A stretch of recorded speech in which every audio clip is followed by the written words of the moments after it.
Welcome to Bite at a Time Books Behind the Story, where we answer the questions you have about your favorite classic authors. What inspired your favorite author to write their novels? What was going on in the world at the time? Follow along with us as we tell you what was happening in the world while your favorite authors wrote your favorite classics. My name is Bree Carlile, and I love to read, and wanted to share my passion with listeners like you. Today we'll be talking about the early life of Lucy Maud Montgomery.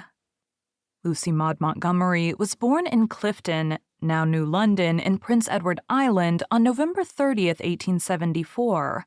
Her mother, Clara Woolner McNeill Montgomery, died of tuberculosis when Maud was 21 months old. Stricken with grief, her father, Hugh John Montgomery, placed Maud in her maternal grandparents' custody, though he remained in the vicinity. When Maud was 7, he moved to Prince Albert, Northwest Territories, now Prince Albert, Saskatchewan.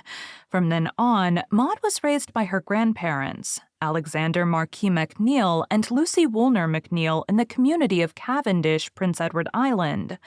Montgomery's early life in Cavendish was very lonely. Despite having relatives nearby, much of her childhood was spent alone. She created imaginary friends and worlds to cope with her loneliness, and Montgomery credited this time of her life with developing her creativity. Her imaginary friends were named Katie Maurice and Lucy Gray, and lived in the fairy room behind the bookcase in the drawing room. During a church service, Montgomery asked her aunt where her dead mother was, leading her to point upwards. Montgomery saw a trapdoor in the church's ceiling, which led her to wonder why the minister did not just get a ladder to retrieve her mother from the church's ceiling. In 1887, at age 13, Montgomery wrote in her diary that she had early dreams of future fame. She submitted a poem for publication writing, "I saw myself the wonder of my schoolmates, a little local celebrity."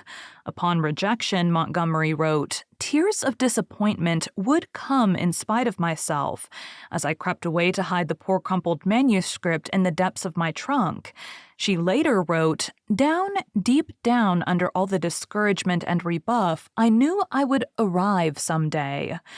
After completing her education in Cavendish, Montgomery spent 1 year, 1890, in Prince Albert, with her father and her stepmother, Mary Ann McRae.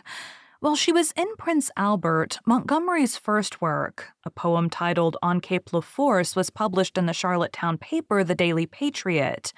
She was as excited about this as she was about her return to Prince Edward Island in 1891.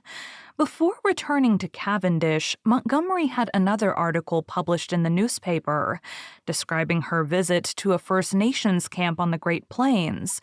She often saw Blackfeet and Plains Cree in Prince Albert, writing that she saw many Indians on the prairies who were much more handsome and attractive than those she had seen in the Maritimes. Montgomery's return to Cavendish was a great relief to her. Her time in Prince Albert was unhappy, for she did not get along with her stepmother. According to Montgomery, her father's marriage was not a happy one. In 1893, Montgomery attended Prince of Wales College in Charlottetown to obtain a teacher's license. She loved Prince Edward Island.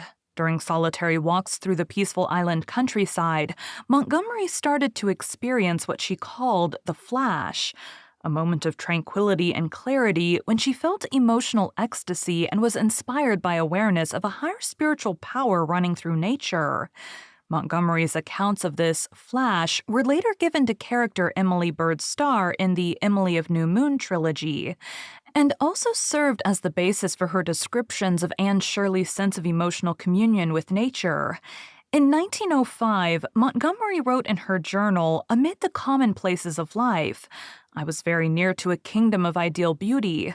Between it and me hung only a thin veil. I could never quite draw it aside, but sometimes a wind fluttered it, and I seemed to catch a glimpse of the enchanting realm beyond.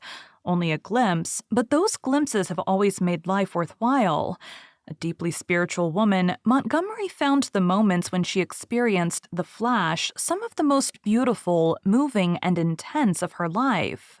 Montgomery completed the 2-year teaching program in Charlottetown in 1 year. In 1895 and 1896, she studied literature at Dalhousie University in Halifax, Nova Scotia.